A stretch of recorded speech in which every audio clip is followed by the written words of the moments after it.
Salut les stratoniens, salut à tous, j'espère que vous allez bien, on est parti aujourd'hui pour une nouvelle vidéo d'analyse technique.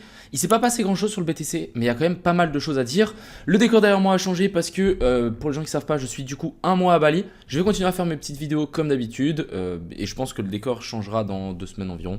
Bref, ça va un petit peu bouger, mais il y a quand même des choses assez intéressantes sur ce BTC à dire, et je pense que ça vaut la peine de faire une petite vidéo. On ira faire un tour sur Twitter, bien évidemment, on ira voir aussi les petits ordres qui en sont en train de s'être placés, on ira voir aussi l'open interest, les liquidations, et puis ça sera plus ou moins tout. Pas mal d'alt aussi, on ira voir par exemple Solana, on ira voir HBAR, C98, on ira voir Atom aussi. Bref, pas mal de choses. J'espère que cette vidéo vous plaira. N'hésitez pas à mettre votre retour dans les commentaires et on est tout de suite parti. Crypto, Avant toute chose, on va essayer un petit peu de prendre la température de ce marché, voir un petit peu qu'est-ce qui se passe en coulisses. Donc déjà, je vous ai fait un petit sondage sur mon groupe du coup Telegram, vous retrouverez le lien en description. Et je vous ai mis, vous êtes plutôt quelque chose, 3 petits points, haussier ou baissier dans les prochains jours. Et on a pas mal, 57% de haussier et 43% de baissier, donc c'est vraiment plus ou moins break-even. Il n'y a pas un qui se démarque bien plus que l'autre. On a peut-être un petit peu plus de boules sous, je rappelle, une énorme zone ici de résistance, hein, ça n'a toujours pas changé, cette grosse zone de pivot. On a été venu faire support, et ici on est quand même en train de faire résistance, et finalement hein, ça a du mal à passer. Donc est-ce que on va se faire rejeter par rapport à là et ensuite descendre un petit peu plus bas, venir pourquoi pas compléter? On a un gap CME ici en bas, on a la zone de fair value gap. On va pouvoir aussi remarquer que sur du coup les liquidations, on a un petit pic de liquidation au nord. Donc ça veut simplement dire qu'il y a plus de gens, pas plus de gens, mais il y a un intérêt pour les market makers à potentiellement venir chercher donc ce petit bloc ici qui est au nord, récupérer pourquoi pas les stop loss là et ensuite descendre. Si on descend, je pense pas qu'on ira directement descendre comme ceci. Il y aura trop de gens qui seront en fait dans le short et finalement trop de gens gagneront. Si vraiment à mon avis on doit shorter, au moins récupérer, vous voyez ici on a une petite zone d'équal high, je peux vous les montrer, mais en fait ici on a 2 petites mèches qui sont plus ou moins au même niveau, au moins récupérer ça, donc faire une grande mèche au-dessus de ça et ensuite chuter. Donc ça on le fait souvent. Même chose ici, on vient récupérer les lows, les highs et ensuite on chute.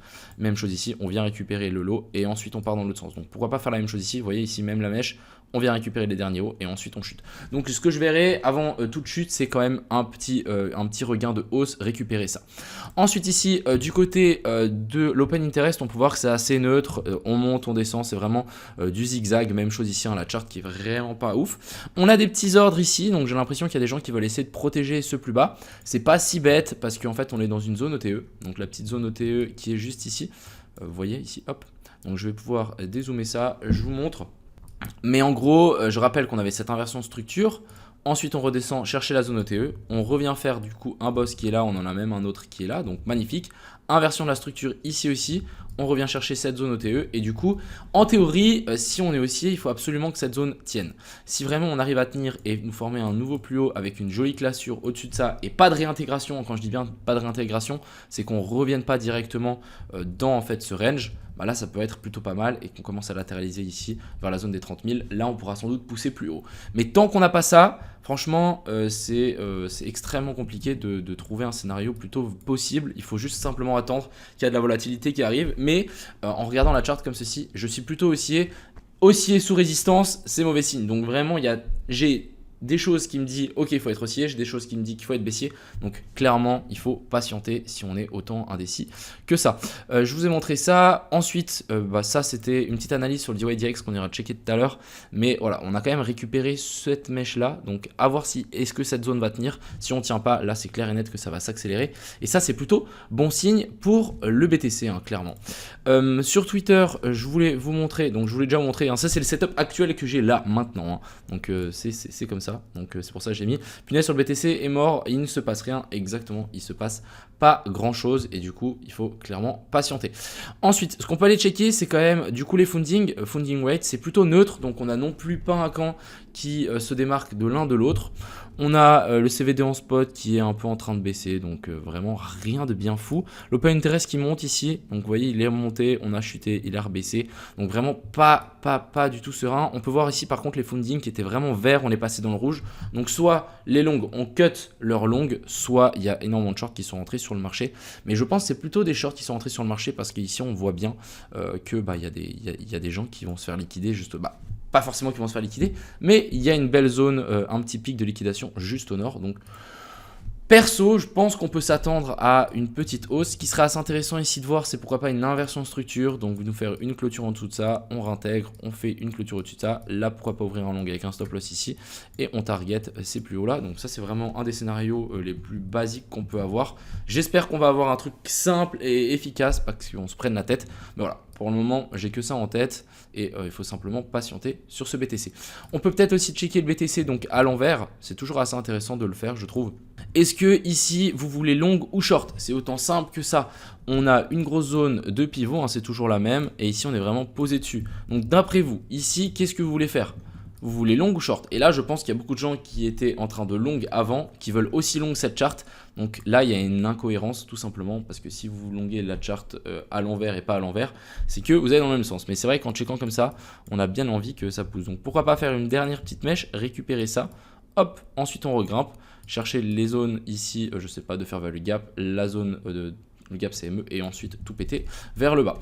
Et vraiment notre invalidation, ce serait vraiment nous faire un truc du style, on vient faire un petit pullback sur cette fameuse zone, donc je parle de la zone des 28 800 et ensuite ça pourrait être plutôt pas mal.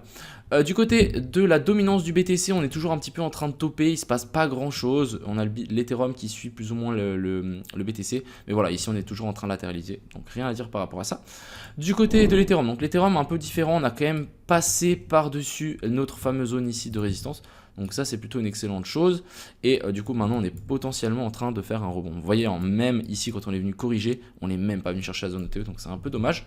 Mais en gros ici on a quand même une magnifique petite zone à mon avis de potentiel support, donc il faut que ça tienne.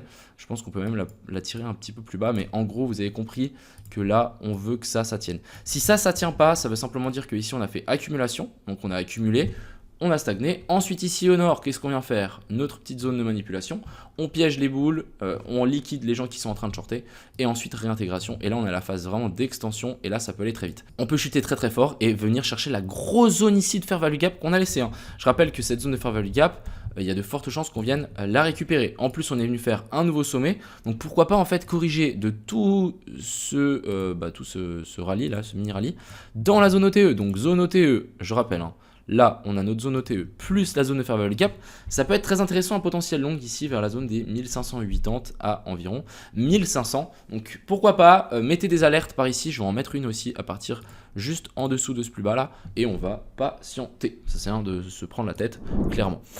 Du côté du BNB, donc on continue cette fameuse chute. On est venu chercher ces lots. Donc personnellement, moi, il n'y a rien à dire. Je vais simplement patienter. Le BNB m'intéresse pas trop avec tous les trucs qu'il y a avec CZ. Je sais pas, on verra. Ensuite, l'indice du dollar, donc pour moi cet indice du dollar ici on a continué à chuter, mais je m'attends toujours à un potentiel rebond. Vous voyez ici on a une petite divergence haussière qui n'a pas encore été confirmée sur le RSI, mais on a quand même quelque chose d'assez intéressant, donc on peut peut-être s'attendre, vous voyez ici, hop, et là c'est plutôt en hausse. Donc à mon avis on devrait avoir un rebond, je pense, même si on vient chercher un nouveau plus bas. Hop, nous faire un truc comme ceci, ça marcherait aussi. Mais je vais simplement patienter. Et pour moi, la zone de fair value gap ici qu'on a laissé, plus la zone OTE de cette dernière, je vais le tracer. Mais en gros, je suis pas sûr que ça ce soit le bottom. Donc c'est pour ça que je voulais pas le tracer. Mais en gros, de ici à ici, on a la grosse zone OTE vers la zone ici des 110. Pourquoi pas remonter jusque là et ensuite s'inverser. Et là on aura vraiment quelque chose à mon avis de très propre, parce que en fait ici on a notre boss et on aurait le dernier rebond et ensuite on descendra. Et ce qui serait super intéressant, c'est de laisser ici un equal low. Donc c'est vraiment de laisser les liquidités ici et ici, qu'on vienne pas récupérer ce plus bas là. Comme ça quand on monte, on sera presque sûr que quand on va redescendre, on redescendra pour récupérer ça. Et du coup là ça pourrait être super intéressant de potentiellement long le BTC. Si on remonte dans ces zones là, personnellement ça peut être super de long le BTC, parce que on sait que l'indice dollar va sans doute chuter. Et vous savez que s'il y en a un qui chute, l'autre pump. Du côté ici du SP500 qui est toujours en train de latéraliser, vous voyez on est venu faire un petit support sur ce sommet là, donc pas mal, rien à dire. Maintenant ce qu'il nous faut c'est pas réintégration, comme je vous l'ai dit ça peut être très dangereux si on réintègre cette zone là, parce que ça veut simplement dire qu'on est venu combler la zone de fair value gap. On réintègre, on fait un pullback, là à mon avis il faudra pas forcément être en long sur le BTC, parce que vous savez que les deux sont corrélés, et on descendra à mon avis chercher un petit peu plus bas et on récupérera les liquidités qu'on a laissées. Mais vraiment pour moi le déclencheur ici vraiment bearish, ce serait de réintégrer juste ce sommet-là. Ensuite, on va parler un petit peu des alts. Je pense que ça vaut un petit peu la peine. On va commencer par le Solana. Donc, Solana, toujours pas intéressé par le Solana. Pourquoi? Parce qu'on n'est toujours pas revenu chercher cette zone OTE. On latéralise. On est en train juste d'accumuler pour moi des stop-loss ici. Personnellement, je vais simplement attendre. Je pense qu'on aura cette fameuse zone. Je parle de la zone des 15 $. Pourquoi pas un retest de ces anciens sommets. Et vous voyez bien que l'ancienne zone de pivot qu'on avait là, on a vraiment eu du mal à la casser. Et on n'a pas cassé finalement. Donc, pourquoi pas prendre un peu de force, on redescend ici, on nous fait une belle petite divergence sur le RSI et ensuite pourquoi pas repartir et là on essaiera de casser ces anciens sommets. Ici comme je vous l'ai dit tout à l'heure, on est venu chercher les sommets et ensuite on a chuté. Donc très très propre encore une fois. On récupère les stops, une fois qu'on a liquidé les stops, on part dans l'autre sens. Ensuite on va parler de Atom. Donc Atom, j'avais mis une analyse il y a super longtemps sur mon Twitter et j'avais réussi à choper le bottom ici. Vous voyez on avait ce super bottom, donc ça avait fait vraiment pivot, déviation, réintégration et bah là on a tout réintégré et là on était venu faire pullback. Inversion de la structure, magnifique, hein, on a notre cos et notre boss ici qui sont super beaux dans une zone OTE, super, et du coup maintenant on est de retour dans la zone OTE de cette dernière hausse et là pour moi c'est une zone très intéressante pour le Atom. Donc pourquoi pas mettre une bille, je pense qu'on peut récupérer donc ces lots là, pourquoi pas venir chercher un dernier plus bas ici et ensuite pourquoi repartir. Donc personnellement je pense que ça peut être très intéressant à partir du moment où on passera là en dessous. Je parle de sous la zone des 10 $ pour Atom, ça peut être extrêmement intéressant et je pense que il y a vraiment beaucoup de liquidité à potentiellement récupérer là. On voyait que tous les gens qui ont short, ils ont mis leur stop loss ici, qui sont assez évidents et je pense que ça peut être très intéressant d'aller les récupérer. Et si vraiment on arrive à confirmer ça, je pense que c'est minimum 18 $, donc ça fera un 80%, ce qui est plutôt pas mal. Ensuite ici on a le H-bar, donc j'avais dessiné ça à l'époque, très content. On est bienvenu retester ça, vous voyez c'est le même principe que Atom. On a ce plus bas, déviation, réintégration, pullback. Donc on revient sur le même niveau qu'avant. Donc là, ça a plutôt bien tenu, magnifique. Alors qu'est-ce qu'on est venu faire? On est venu faire un petit pump. Je pense qu'on peut peut-être descendre encore un petit peu. Alors attends, je vais juste tirer le Fibo correctement parce que c'est pas ici, c'est ici. On est venu chercher la zone d'OTE, donc ça c'est très bien. Maintenant, à voir, parce que personnellement je déteste les bottoms où on laisse de la liquidité en dessous parce que c'est amené à être repris, un peu comme ce qu'on a fait là. Franchement, j'aurais pas long ici. Mais bon, ça a bien fonctionné pourtant. Donc, à voir comment ça va se goupiller ici. Ce qui serait assez intéressant pour moi, c'est voir si on arrive à faire un rebond dans cette zone-là. Je parle de la zone des 0,06 et on avisera. Ensuite, ici, on a le C98 qui, lui, n'a pas forcément respecté cette zone de pivot, déviation, réintégration et là normalement pullback. Bon, ça a plus ou moins bien tenu. On a fait un retour dans la zone OTE, zone de fair value gap et order block. Donc là on avait vraiment une belle zone potentielle de longue. On est venu chercher le petit order block, hein. Vous voyez ici, celui-là il n'avait jamais été recherché. On est venu parfaitement s'appuyer dessus. Et ensuite ici on a vu bien poussé, réintégration de la zone d'order block. Et ensuite ici on a poussé plus haut. Alors maintenant je vous mets en garde. Pourquoi? Tout simplement parce que on a quand même des inversions de structure sur la plupart des alts. Vous voyez ici on a notre cos et ici on a notre boss. Ensuite ici je suis persuadé qu'on est revenu chercher la zone OTE de cette dernière chute. Vous voyez on est revenu parfaitement dedans. On a juste méché, magnifique. Correction, donc quand je dis correction c'est pas forcément tout le temps vers le bas. Mais ici on peut voir donc correction de la baisse, on monte. Correction en A, B et puis C. Et du coup, techniquement, on pourrait, je pense, chercher un peu plus bas, étant donné que, genre, en plus, ici, on a laissé des liquidités. Donc, pourquoi pas récupérer un poil plus bas, venir chercher les petites zones d'order block qu'on a tout au fond ici, à 0,16 centimes, et ensuite vouloir repartir. Et du coup, je pense qu'en faisant ça, ça pourrait être très fort, parce qu'on récupère à ça. Les gens sont désespérés, ils reprennent leur stop loss, etc. Tous les gens qui pensent qu'ils ont long le bottom ici, bah, on les recte, et ensuite on part sérieusement. Et ça pourrait clairement jouer avec une potentielle chute du BTC. Donc, on va aviser, les alts sont assez intéressantes, mais on n'est pas dans des zones intéressantes, donc il faut simplement patienter et pas se précipiter. Voilà, c'est un peu tout ce que j'avais à dire pour aujourd'hui. J'espère que cette vidéo du coup vous a plu. Je vais m'amuser à répondre à tous vos commentaires, donc vraiment tous les commentaires que vous faites. Merci encore une fois pour tout. Je réponds tout personnellement parce que ça me fait plaisir d'être proche de vous et de la communauté. Et voilà, sur ce, je vous souhaite à tous une excellente journée. C'était Crypto Millions. Ciao.